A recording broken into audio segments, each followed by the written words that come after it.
Hello, church. It's Pastor Ben. Hope you all had a great week. Hope you didn't float away with all the raining and the flooding we got last week. That's kind of crazy.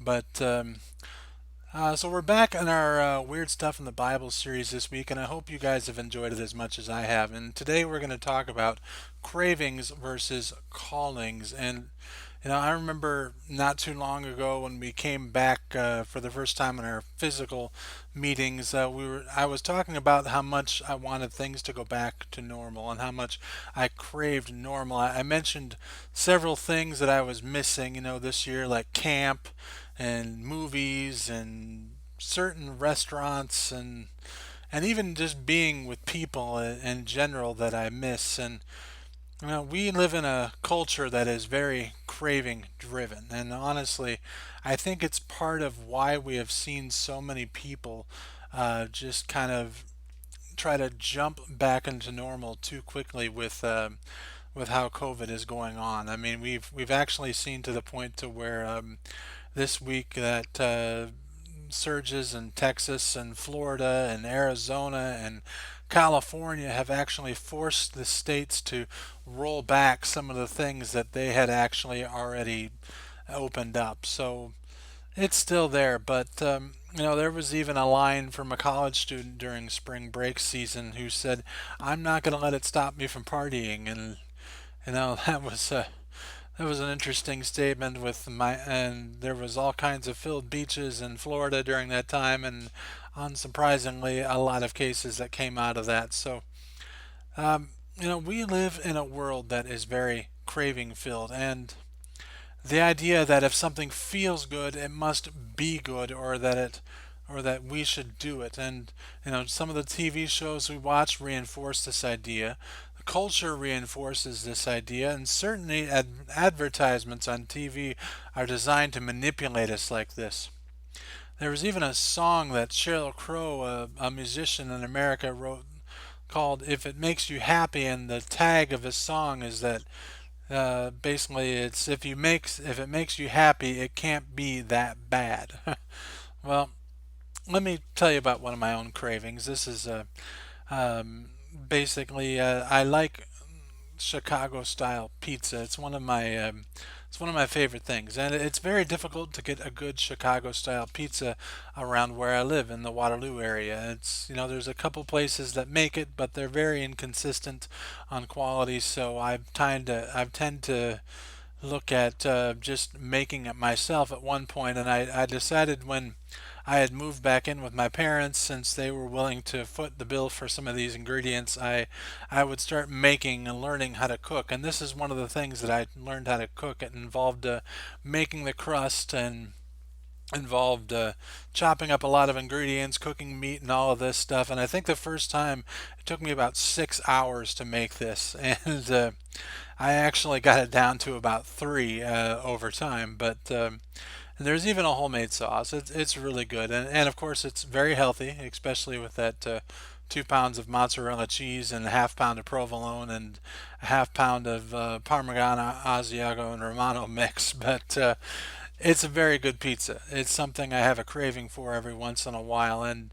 I hadn't had that since before November actually, because I don't have room to make that in my apartment or to eat that all by myself. But since I got a new table brought over from my parents' house just recently, I decided let's have some pizza. So we made some pizza. That was really good.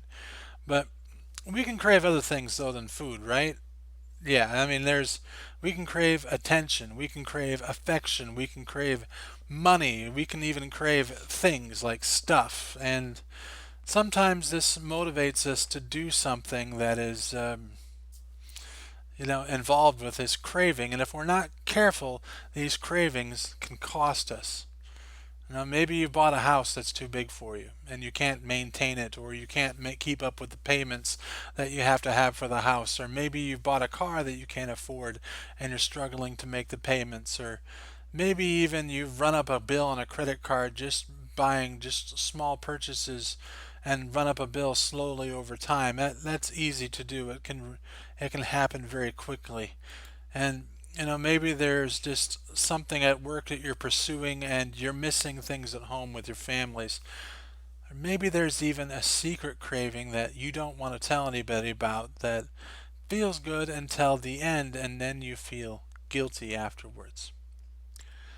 Well, these kinds of cravings, they end up starving you. They starve your relationships with your family, and they starve your relationships with everyone around you.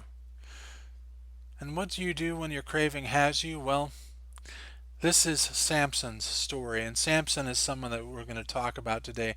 Chances are, if you were a kid and you went to Sunday school for a while, you've probably heard the story of Samson. And how do we deal with conflict? Well, or I'm sorry, how do we actually deal with cravings? And well, we're going to be looking at Judges chapter 16 today, and there's some weird stuff about Samson. Samson is known for being very strong. In fact, some scholars believe that he was the strongest man who ever lived, stronger than 1,000 men supposedly. There's a story in the Bible about how he was tied up in a cave and he took out 1,000 Philistines with a donkey's jawbone and was able to win a battle just by beating them with it like a club. I mean, and there was also a rumor that the strength came from his hair. Well, you see, Samson was a Nazarite, which meant that he was dedicated to God from birth, and he had never had a haircut. That was one way that they showed of their special calling. And but everybody has a calling, though, just like Samson did. And Samson's was to protect and rescue the people of God from their enemies, the Philistines. But everybody has a calling in their life, whether it's a calling to be a dad, a calling to be a mom, a calling to be a brother, a sister, husband, wife, etc. You know, God has callings unique to each and every one of us in our lives. And Samson's calling was definitely unique. But Samson also had a craving. Well, what does he do? Let's take a look at chapter 16, verse 1. It says, "One day Samson went to Gaza, where he saw a prostitute. He went in to spend the night with her."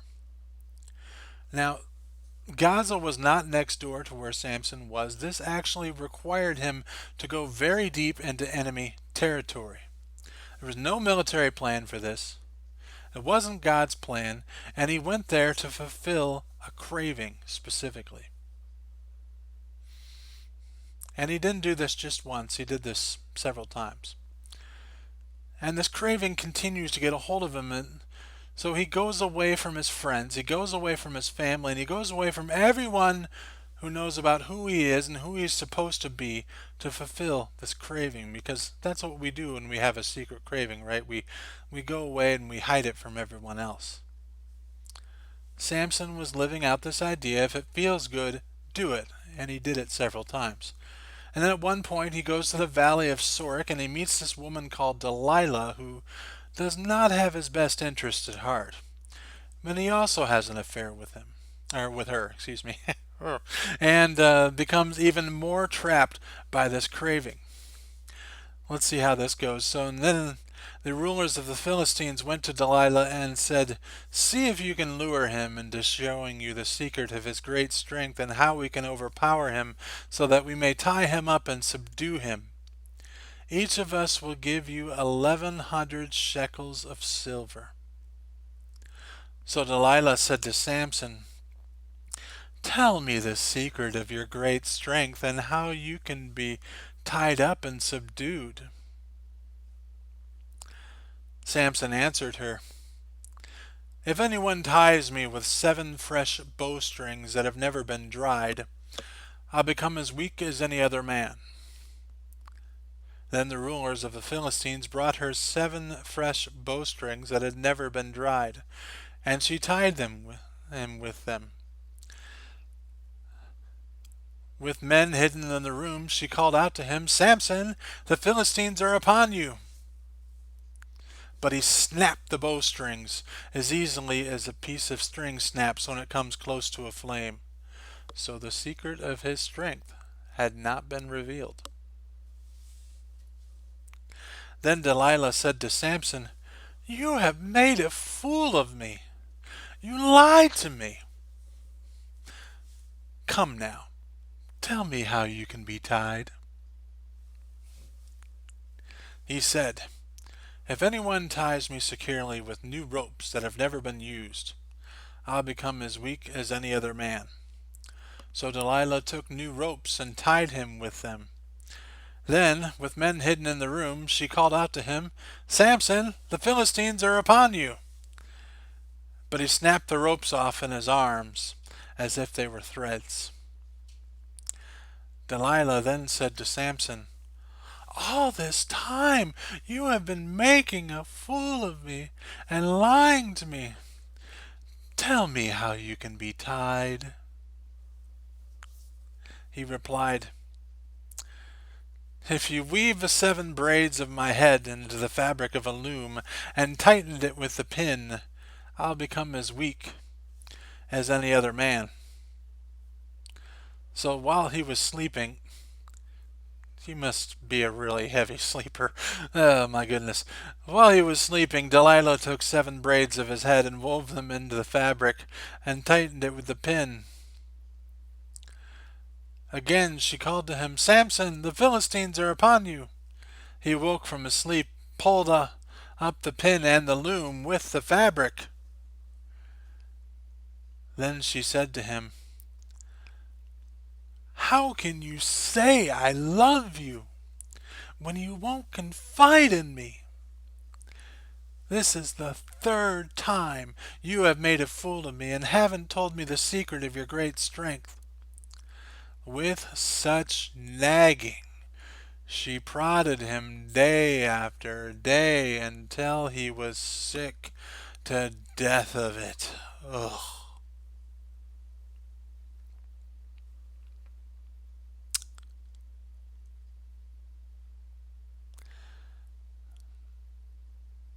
Samson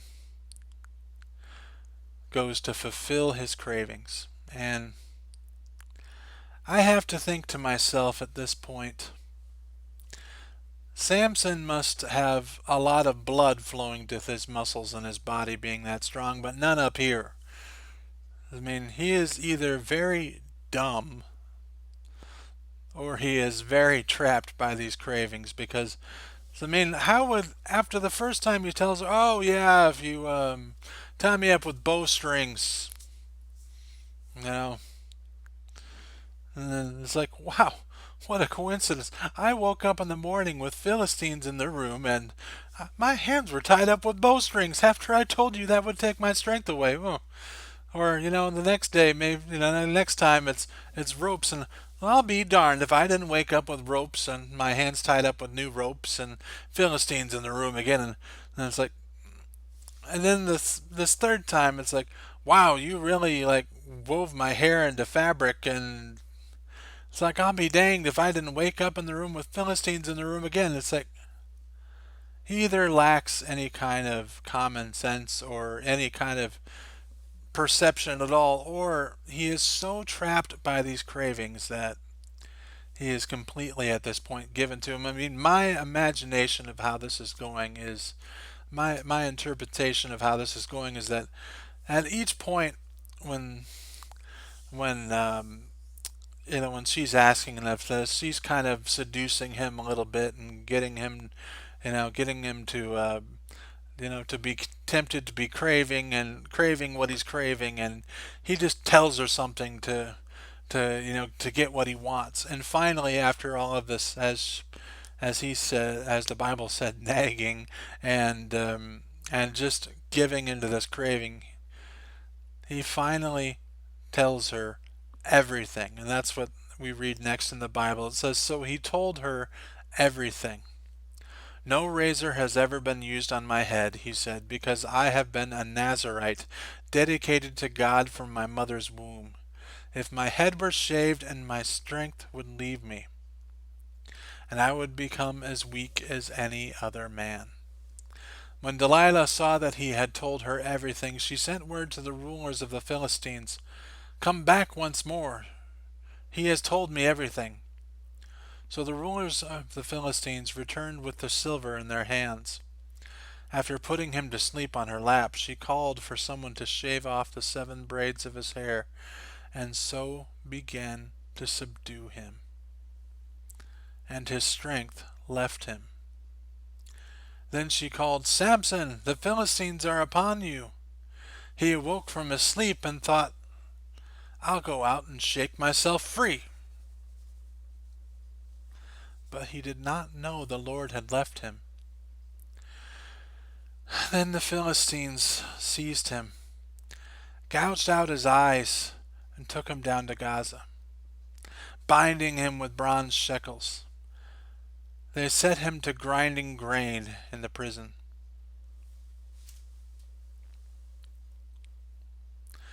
There it was.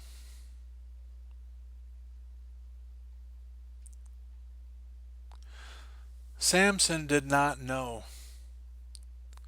that he had traded away his craving for a calling.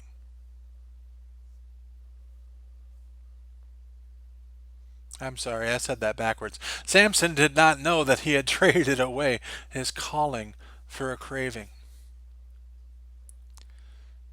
No. The man who was the strongest man alive was defeated. And just like that, the man who was undefeatable and unsubduable was defeated and subdued. Not because of his enemies, not because he was overpowered, but because of his craving and because of his sin. If it feels good, do it.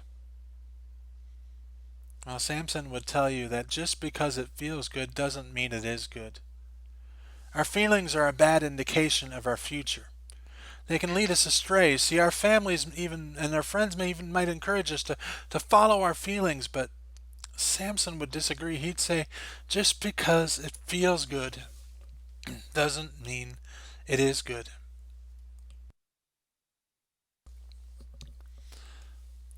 Even any one of us at any point can fall into a trap. Even as a pastor, I can still fall into this trap. Just because it feels good doesn't mean it is good. It might feel good to knock out that extra project at work, thinking I'll have an easier day tomorrow, but you might be missing something that your family and your kids are doing at home. It might feel good to indulge in that secret craving, but in the end you are left with another moment of regret.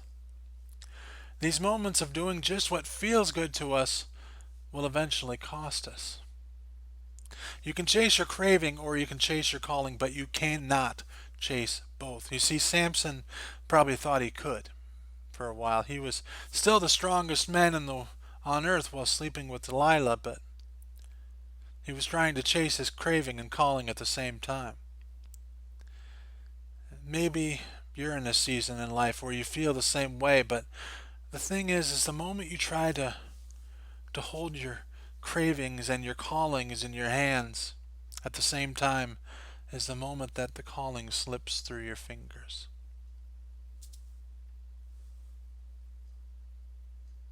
I've been there. I've tried. A pastor friend of mine who doesn't live in the area, he or has never lived in the area. Let me make that clear because it's someone you wouldn't know. But he told me once about how his life had changed when his young daughter finally started sleeping through the night. It was like a whole new change for them. It's like, and if you've been a parent, you know what that's like. How challenging it can be when your children won't sleep through the night. And instead of getting more sleep initially, him and his wife, they thought, oh, we have our nights back, and they would watch something on Netflix. And it started out small, but soon they started making more and more time for it. Instead of watching one thing on Netflix, they might watch 2 or 3 episodes, and they got to the point where they were putting their daughter to bed earlier each night so that they could have more time with Netflix. And he told me at one point, he said, God showed me what it was costing me. It was affecting his calling. It was affecting his work. It was affecting his personal life. And it was taking away time for his daughter at that stage of her life. And it's easy, actually, to when you're watching Netflix or any other subscription service, it's like you watch one show and you're like, oh, okay, the next episode's there. I'll watch that one too. And you're like, oh, I'll watch that one. And then I've sat down in front of the TV sometimes, turn on Netflix and watch a show, and then I'll watch another one, and then I'll just kind of keep an eye outside, kind of like, okay, keeping an idea of the time. Well, I forget in my head that it gets dark at 9 o'clock right now, so pretty soon I'll look at the clock and I'll be like, oh my gosh, it's 9 o'clock. I haven't had supper yet, and I have to get up really early and be at work at 6 in the morning. So, oh my goodness, I've been through that myself sometimes, and my friends, your calling is at stake when you're chasing your cravings, and God starts to show us what is at stake. He shines a light on those things. And my friend told me, he says, you're going to make fewer mistakes when God shows you what is at stake. Now, if Samson knew how his story would have ended, do you think he would have even gone to Gaza? Do you think he would have been in a relationship with Delilah? I mean, if if he was in that relationship and he got a glimpse of what was coming, do you think he would have said, "Okay, I'm out of here"? He probably wouldn't have gone there at all. Would be my guess. And hindsight, gives us 2020 vision and what we've lost or things that we've gained, but God wants us to look forward to the things that are at stake, not just look backwards to the things we've already experienced. That could be our calling as a dad or a mom or a husband or a wife or whatever calling God has in your life. We need to be reminded every day of what those callings in our lives are. Number one, we're a child of God. Number two, you might be a dad, a mom, or a husband, or a wife, or whatever callings God has in your lives. And if we're not careful, we can start to drift towards our cravings and away from our callings. Well, what is your craving? Is it TV? Is it Netflix? Is it video games? You spend too much time on playing video games? Is there something at work that's just got you all wrapped up? Maybe even lust, like Samson struggled with? Maybe there's something on the internet that's just got a hold of you and you can't seem to get away with it or get away from it. Maybe you're chasing money, or maybe you're spending way too much money all the time. What is God talking about to you today? God is shining His light on good things in your life, and that's what's at stake if you keep chasing these cravings. Now you can chase these cravings as long as you want, but the more you chase it, the more you risk losing the good calling that God has for you. God has more for you today than you will ever find in any craving. And maybe you feel like you've passed the point of no return. Maybe you feel like Samson stuck in prison, maybe grinding that grain. Maybe you feel like I'll never get that back again. Well, Samson's story wasn't over. You see, in verse 22 it says, "But the hair on his head began to grow again after it had been shaved." When we feel like our calling is gone, God is the one who can bring it back. And maybe you feel like you're stuck in that prison. Well, maybe today is the day that you can walk out of that prison and your hair can start to grow again. Metaphorically speaking, of course. No matter where you are, no matter how short your hair is, so to speak, no matter how many cravings you have, you can walk in freedom again. That is why Jesus came.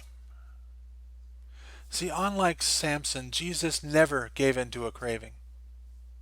Samson was the strongest man who ever lived, but Jesus was the most perfect man who ever lived, and he laid down his life for you and me so that we can get away from our cravings and get back to our callings. Whether it's the second chance, the third chance, the fourth chance, the fifth chance, or the 5 millionth chance, you can be forgiven and live in the freedom that God has for you. Maybe today God is calling you out of prison and into freedom. Your hair is starting to grow again. So let me leave you with two questions. Number one, what craving is getting in the way of your calling? Now, God has probably already told you what it is. I mean, He probably told you very early into this video, and you've been uncomfortable ever since, as sometimes talking about our failings makes us uncomfortable. God is saying, that's what I want to deal with today. That's the craving I want to deal with today. And what is God? What is the calling that you have neglected that you want to beg God to bring back? Maybe you've wrote it off. Maybe you think you're done, but I can't do that anymore. But God says, no, I still have that for you. I have more for you. I have forgiveness and freedom for you. I will restore that calling in you.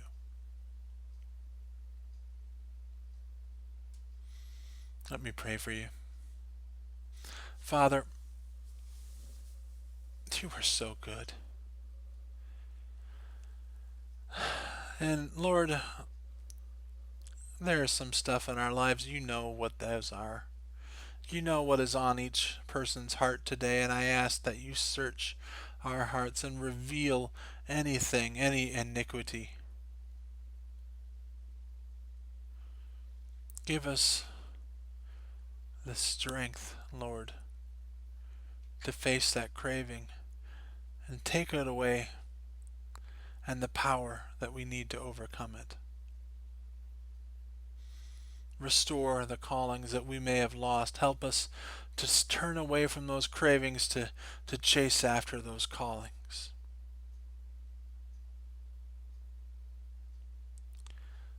You are so good. Thank you for your love and forgiveness and your presence in our lives. In your name, amen. As we enter into this time of communion today, if you don't happen to have any bread or juice at home, that's perfectly fine. You can use whatever you happen to have available. That's no problem.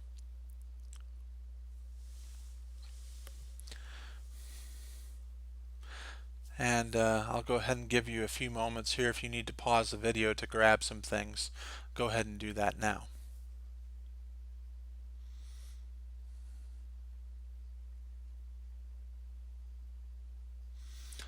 All right. And when they had finished eating, Jesus took the bread. He said, "This is my body that is broken for you. Let us partake together."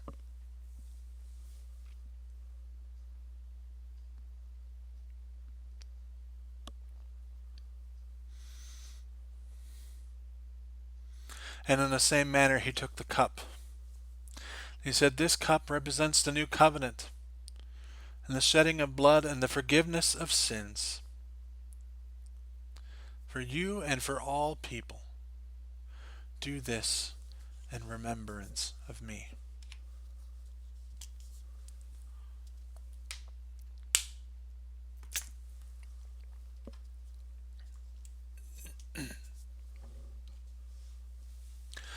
As you go today, start running after those callings in your life, whatever they may be, no matter what state they may be in. God will help you. He will give you the strength to turn away from those cravings. May God bless you, and may He keep you, and make His face shine upon you, and give you peace. Amen.